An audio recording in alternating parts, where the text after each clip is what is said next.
আজকে প্রধান উপদেষ্টা জাতীয় ঐক্যমত্য কমিশনকে নিয়ে রাজনৈতিক দলগুলোর সঙ্গে প্রথম সভায় মিলিত হয়েছিলেন এবং এই সভায় তিনি সংস্কার যে প্রয়োজনীয়তা এবং সংস্কার যে করা প্রয়োজন সে বিষয়ে তিনি কথা বলেছেন এবং রাজনৈতিক দলগুলোর কাছে তিনি আহ্বান জানিয়েছেন যে এই সংস্কারের যে রিপোর্টগুলো প্রত্যেকটি কমিশনগুলো যেগুলো প্রদান করেছে সেগুলোর উপরে আলাপ আলোচনা হবে, দলগুলো সেগুলো নিয়ে কথা বলবে কমিশনগুলোর সঙ্গে এবং একটা ঐক্যমতে পৌঁছানোর চেষ্টা করা হবে, সেটাই আপনার মূল কথা।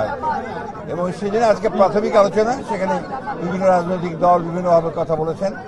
আমরা আশা করব যে খুব দ্রুত এই সংস্কারের যে ন্যূনতম ঐক্যমত যা তৈরি হবে সেটার উপর ভিত্তি করে অতি দ্রুত জাতীয় নির্বাচন অনুষ্ঠিত হবে, এটাই আমাদের প্রত্যাশা।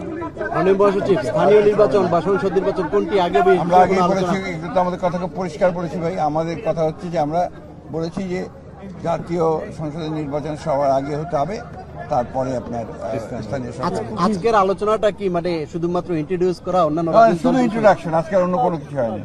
এই আলোচনায় বিভিন্ন রাজনৈতিক দল বিভিন্ন কথা বলেছে, সেগুলো তাদের নিজস্ব মতামত বলেছে, কিন্তু একদম পজিটিভ কনস্ট্রাকটিভ কিছু আলোচনা আজকে সেভাবে হয়নি। আর সুযোগও ছিল না, কারণ আজকে পরিচিতি মতো একটা ব্যাপার ছিল।